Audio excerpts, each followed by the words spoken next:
You know what you should do? You should follow me on Twitter at Brommer018. Link in the description. Do it now. So it's just recently been confirmed that Birmingham City Youngster Jude Bellingham is on his way to Borussia Dortmund at the end of the season. The Bundesliga outfit paid a rough figure of around 26 million plus future add-ons and sell-on fees in order to tempt Birmingham City to sell the youngster to them rather than fierce competition from the likes of Manchester United and Chelsea. Today I want to give my thoughts on the move, why I think it was a good move for both Borussia Dortmund and also Bellingham to choose Dortmund over the likes of the other competition from the other clubs, particularly from the likes of Manchester United and Chelsea. But first, for anyone who doesn't know, just a bit of a background on Bellingham and why it's been so sought after, this move, for a whole lot of clubs. So lots of clubs have actually been chasing Bellingham for quite a few years now. Despite only being 17, people first found him when he was the likes of 12 and 13 years old and have been scouting him for some years. Not just the likes of Borussia Dortmund, but also Manchester United, Chelsea, Bayern Munich, Real Madrid, all these top European clubs, all being reported to be scouting him for a long time. He did, of course, charge his way through the ranks of Birmingham City and was playing for age groups far above his age, eventually joining the first team, training with them at the age of 15 in the 18-19 season. It was really this 2019-2020 season when he actually made the breakthrough onto the big stage in terms of the fans and the wider recognition. Bellingham became Birmingham's youngest ever player at the age of just over 16 years old and 38 days after just turning 16 the previous month. Shortly after that, he became the club's youngest ever goal scorer and went on to score a total of 4 goals during the season.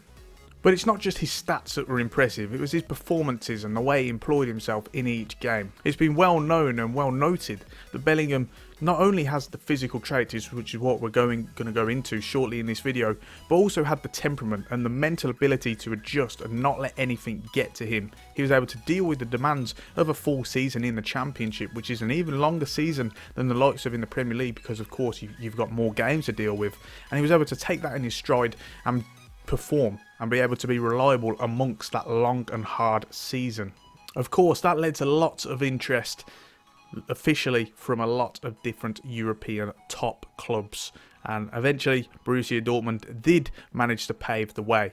With a lot of other clubs trying to offer him lots of incentives, it was reported that Manchester United had offered him a tour around the training ground by the likes of Sir Alex Ferguson.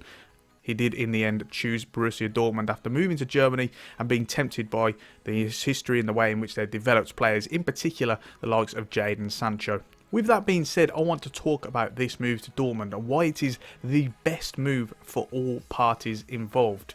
So let's look at the competition that we've had in order to sign him.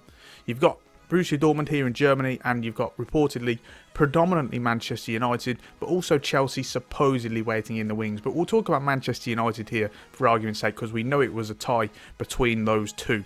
So it's clear that Bellingham wanted an opportunity to play in the first team. He's not willing to go to a club and simply play out in the under-18s, in the under-23s. And that is a great attitude to have. But of course, he's got to base his move on that. You know, he's got to present a move where he feels he's going to have those opportunities for the first team. And evidently, he feels that's more likely at Dortmund than Manchester United. And here's why I agree with him. So with Dortmund, you've already got the history to tell you that they will give people a chance regardless of past pedigree. You know, with Jadon Sancho, he'd never played a first team game before. He'd only been in the Manchester City Academy, in the England under-17s. All of a sudden he plays for a couple of months with the Borussia Dortmund under-23s, but he's training with the first team squad, and then all of a sudden he's brought in. They realise the talent they have in him, and they bring him into the first team. They give him that platform to play. And this is very much the way in which I can see going with Jude Bellingham. For one, with Bellingham, he's a freak athlete. You know, what you tend to find in a lot of young players, particularly the ones at his age, is technically they're very good, and that's why they are where they are. That's why they're at the top clubs. You know, they've got technical ability, they've got class about them in that sense. But where they lack is, one, their physical attributes, and two, their mental attitude, how they can cope with the demands. Now, Bellingham has already proven that he's got all three of these in abundance. You know, to have those three fundamentals, that is extremely rare and highly impressive for any youngster, particularly someone who has only just turned 17. So with Bellingham, you've got someone who has the physical attributes to walk straight into that team, to become a first team member very, very easily, and therefore easily adapt to life at that top level with the most physical players. So with it being established that, you know, he does have the ability, he does have the potential to be able to slot right into a team, a starting lineup team there, let's look at why Borussia Dortmund was the better option than Manchester United. So with Man United, of course, you already got, you know, they play the 4-3-3, the 4-2-3-1, and you've got a midfield three there. So you've got Bruno Fernandes and you've got Paul Pogba. Now, where does Bellingham sort of fit into those plans? You know, because are you going to have a midfield three of Bellingham, Pogba and Fernandes? No defensive sort of solidity, no defensive nature about that midfield. I don't see them doing that. I can't see Ole Gunnar Solskjaer doing that. He's never proven to do that. He's always got someone like a Matic, like a McTominay in that midfield to give them that solidity, which they're just not going to have with those three. The most defensively minded actually would be Bellingham. He would be the most effective defensive presence, but you're not going to play him as a defensive midfielder because that would be wasting away a lot of the qualities that he has as a player.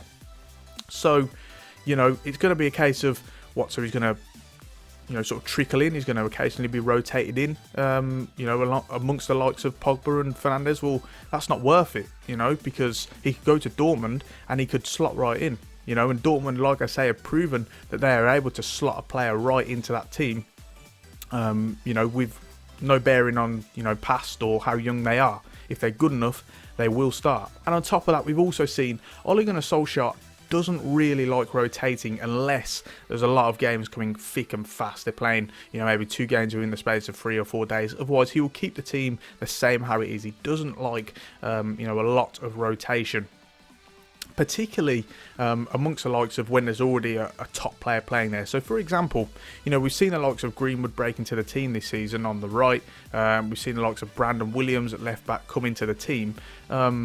And so people say, yeah, you know, he gives youngsters a chance, but he was sort of forced into that because otherwise, what have you got at right midfield? You've got Dan James or you've got Jesse Lingard, and at left back you've just got Luke Shaw.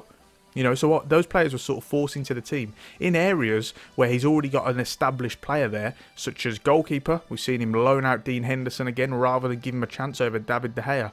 At centre back, you've got the likes of Tuan Zabi and you've got the likes of Fosu Mensah. Can't get a game because Maguire and Lindelof are just established there. They can't be moved out. You know, even Mason Greenwood, who is, you know, he's playing on right midfield, but he is essentially a striker. He does see himself as a number 9. He won't get a chance there because of the likes of Martial playing there. So, you know, with the likes of Fernandes and Pogba in those central midfield positions, I can't see Bellingham, you know, how he would have been given a fair chance there. So for me, I think he's made the right decision, you know, avoiding Man United and avoiding all the teams in England essentially, and moving to the likes of Dortmund in Germany, where it's shown that they can really develop players extremely effectively. I think something else I want to talk about is sort of the potential of that relationship between a Jadon Sancho and a Jude Bellingham. You know, you've already got a young English player who's gone over there against all the odds and has established himself in that Dortmund team. You know, the idea of Sancho taking Bellingham under his wing and nurturing him and helping him mentally along the way and how to deal with it, that is a great proposition, you know.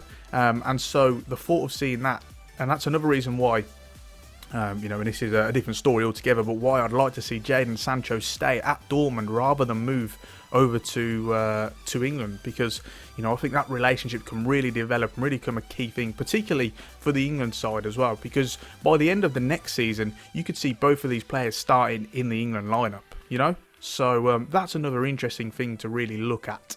So just how well will Bellingham do at Dortmund?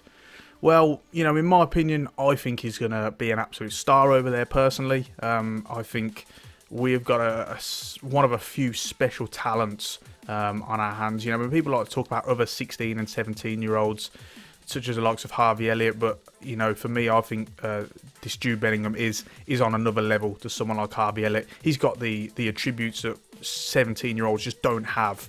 You know, such as the physical attributes, such as the mental ability to be able to handle an entire long championship season and deal with the physicality of that league. You know, he's got what all those guys at this age just don't have. And I think he's going to be an absolute hit over in Germany, particularly in the Bundesliga, where they're so good, so effective at developing young players, and Dortmund as well, who are just renowned for it, really. I think for the first, maybe month or two, we'll see him in the under-23s. He might make occasional sub-appearance here and there, but I think he'll be training with the first team to try and get to grips with that. But I don't think it will take long before he makes that jump into the first team, because I think they're going to be blown away by what this young man can offer. And like I said, I don't think it will take long at all, and I think he's gonna certainly by the midway point through next season, he will be a main man in that team, at the very least, being rotated in and out. And then by the end of the season, I can see him just being a first team player overall, being a prominent name on that team sheet. So for me, it's a great move for both parties involved. I think it's going to go, really well. Of course, you can never be sure. But just in my personal opinion, I think this is going to be a wonderful, wonderful move for both parties involved. So fair play. Hopefully he does well. Love to see him for the England level as well. Maybe by the end of the season he breaks into the England team. We'll have a European Championships at the end of next season. So that's going to be another thing to watch out for. Now, as always, be sure to get at me in the comment section. Let me know what you think about this move. Do you agree with me that he made the right move going to Dortmund? That Dortmund made the right move spending, big money for him, 26 million plus, whatever future fees and add-ons they have. It's a lot of money, to be fair. It's a lot more than what they paid for Jadon Sancho. So, let me know what you think. Or do you disagree with me and think that he should have gone to Manchester United, should have gone to Chelsea, should have waited around for another move? Let me know in the comment section down below, and I will do my best to get back to you. As always, please be sure to leave a like on the video, but most importantly, subscribe to the channel for more regular football content. Check out my Real Football Opinions playlist, where I talk about a whole lot of different opinions on real football. I'd really appreciate that as well. And I know we are going to finish it off there. Thank you so much for watching, and I'll see you next time.